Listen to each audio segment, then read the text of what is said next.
एक बार परीक्षित जी महाराज जंगल में गए शिकार करने के लिए, और वहां पे शिकार करते करते परीक्षित जी महाराज को प्यास लग गया, तो समीक ऋषि के आश्रम में गए। समीक ऋषि जी महाराज तपस्या कर रहे थे। समीक ऋषि से परीक्षित जी ने पानी मांगा कि पानी दे दीजिए।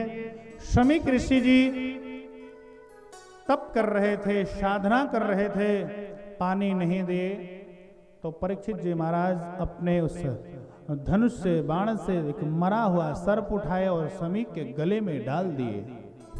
महाराज ऋषि भी सत्य थे और तपस्या भी सत्य थी। यह बात समीक ऋषि के पुत्र को पता चला। उनका पुत्र कौशिकी नदी में स्नान कर रहा था, वो जल उठाया और श्राप दे दिया, आज के 7वें दिन इसी सर्पकुल के तक्षक नाग परीक्षित जी महाराज को डस लेगा। महाराज ऐसा श्राप दिया। रोता रोता समीक ऋषि का पुत्र अपने पिता के पास आया, पिताजी ये दशा आपकी किसने की? समीक ऋषि ने कहा कि ये परीक्षित हैं, बड़े कुशल राजा हैं, बड़े धर्मज्ञ राजा हैं, उन्होंने ये दशा की है। अरे पिताजी मैंने उनको श्राप दे दिया। अरे तब तो पुत्र तुमने बहुत गलत कर दिया, ऐसे राजा मिलेंगे नहीं, न भूतो न भविष्यति। बहुत गलत कर दिया, जाकर के बता के आओ परीक्षित को कि मैंने श्राप दिया है। 4 शिष्यों को भेजा और परीक्षित को जैसे पता चला, परीक्षित जी महाराज अपने राज्य पाट को छोड़ करके कहां चले गए?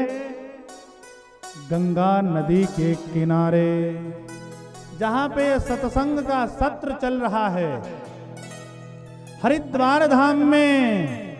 और वहीं पर सुखदेव जी महाराज भी पहुंच गए। तत्रा भवत भगवान व्यासपुत्रो। सुखदेव जी महाराज भी वहीं पर जाकर के पहुंच गए और सुखदेव जी महाराज को परीक्षित जी ने बैठाया है और बैठा करके सुंदर प्रश्न किया है।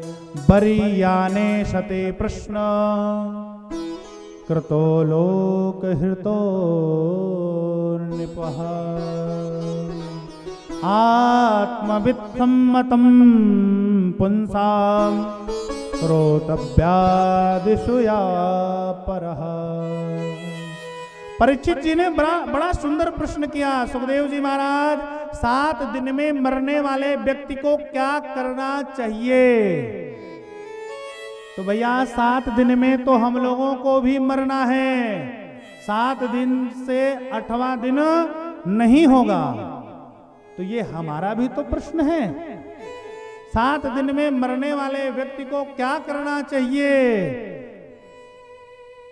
तो सुखदेव जी महाराज बता रहे हैं क्या करना चाहिए।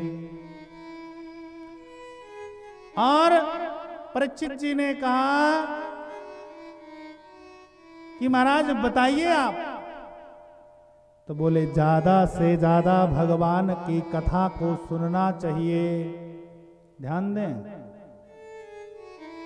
ज्यादा से ज्यादा भगवान की कथा को सुनना चाहिए, लेकिन कथा सुनने के पहले कुछ नियम है।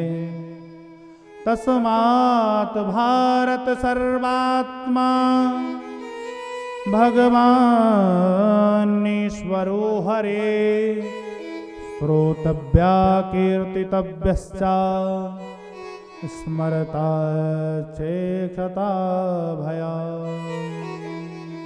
ज्यादा से ज्यादा भगवान की कथा को सुनो, क्योंकि जाने बिनु ना होय परतीति।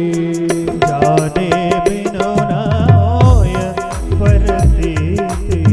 जाने बिनु ना होय परतीति।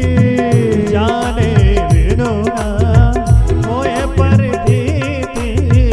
बिन परतीत होय नहीं प्रीति।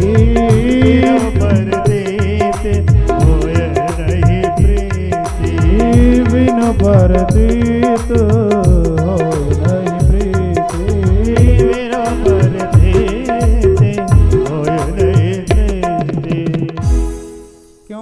जब हम सुनेंगे जाने बिनु ना होय परतीति और बिन परतीति होय नहीं प्रीति।